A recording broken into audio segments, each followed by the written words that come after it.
IsraeliPrime Minister Benjamin Netanyahu and ally-turned-rival Avigdor Liberman will reportedly meet on Thursday morning to discuss Liberman's proposal for a unity government, as negotiations between the Premier's conservative Likud party and Benny Gantz's centrist Blue and White party have stalled. "There's no point in wasting the country's time.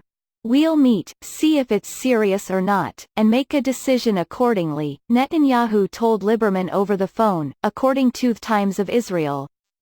Liberman reportedly said earlier on Wednesday that, if by Yom Kippur next Tuesday evening there is no breakthrough, Yisrael Beitenu will present its own offer to the two factions Likud and Blue and White. Israel's elections last month took place because Netanyahu, the longest-serving leader in Israeli history, was unable to form a coalition without Liberman's support after the election 5 months earlier. Liberman refused to join a government led by Netanyahu because of policies favoring the ultra-Orthodox, which prompted the second round of elections. Thursday's meeting will reportedly be the first time the two meet since the public falling out. With neither Netanyahu nor his chief challenger, Gantz, securing the required parliamentary majority to form a new government in the national elections last month, Liberman is considered the key power broker, given the 8 seats his party captured. The maverick politician campaigned on forcing a unity government between Likud and Blue and White and vowed not to join a government with the ultra-Orthodox, a pledge he has reiterated since the election. Meantime, negotiations between representatives from Likud and Blue and White over potentially forming a unity government have stalled, and Blue and White party chief Gantz cancelled a planned meeting with the Prime Minister on Wednesday, with party officials saying Likud was not negotiating in good faith, according to the Times of Israel. The newspaper reported that Likud had framed the meeting between the two leaders as Netanyahu's final attempt to reach agreements before he admits defeat and allows President Reuven Rivlin to give someone else the job of trying to form a governing coalition. The two parties have held talks in recent days on the possibility of a power-sharing arrangement suggested by Rivlin, where each party would lead for 2 years each in the next government.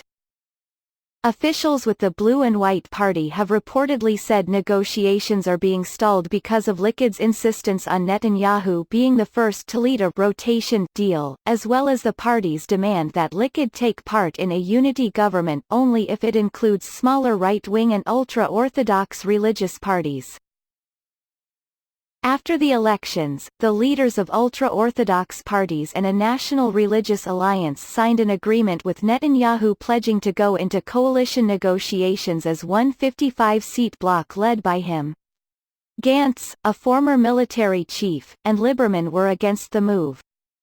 Netanyahu and Blue and White's second-in-command, Yair Lapid, exchanged heated tweets on Wednesday, with the Prime Minister blaming Lapid for being the main obstacle in forming a unity government. When Gantz and Lapid formed the Blue and White party, they agreed on a rotation deal of their own, with Gantz first serving as Prime Minister and Lapid taking over later. The only reason that there is no unity government is Yair Lapid. Lapid holds Benny Gantz hostage and for unclear reasons Gantz has given in to him, Netanyahu tweeted on Wednesday. It is inconceivable that Lapid is dragging an entire country to elections just because he is unwilling to let go of his dream of becoming Prime Minister and give up his rotation with Gantz.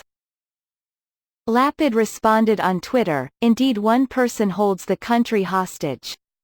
Indeed, one person prevents a unity government. Indeed, one man does everything to lead the election, Benjamin Netanyahu." Gantz has said he will not partner with Likud as long as Netanyahu is in control, citing the Prime Minister's legal issues. Israel's Attorney General has recommended charging Netanyahu with a series of corruption-related charges and is expected to make a final decision following a hearing, which is currently taking place. Prosecutors began the pre-indictment hearing for Netanyahu on Wednesday, opening a critical stage in a lengthy legal saga that threatens to end the career of the long-serving Israeli leader. If formal charges are filed, Netanyahu, who denies any wrongdoing, could feel pressured to step down.